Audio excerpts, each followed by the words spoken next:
రాముడి గాథ సామాన్యమైనది. రామాయణంలో ఒక పేజీ ఇంకో పేజీ మధ్యలో ఏం జరుగుతుందో మనం సులభంగా ఊహించగలం. ఎందుకంటే రాముడు చాలా సర్వసాధారణమైన జీవితం జీవిస్తూ ఒక ఉత్తమ పురుషుడు ఎలా ఉండాలో అందరికీ చాటి చెప్పాడు. కాని కృష్ణుడు అలా కాదు.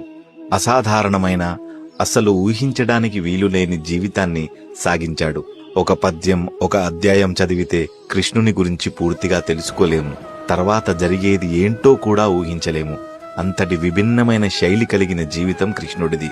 అప్పుడే మురళి వాయిస్తాడు, మరుక్షణమే యుద్ధంలో ఉంటాడు, ప్రియురాల్ని లాలిస్తాడు, అల్లరి చేస్తూ ఏడిపిస్తాడు, అయిన వారిని ఆదరిస్తాడు, ఆప్తులని ఆదుకుంటాడు, ప్రకృతిని, పశువులని అందరినీ సమానంగా చూస్తాడు.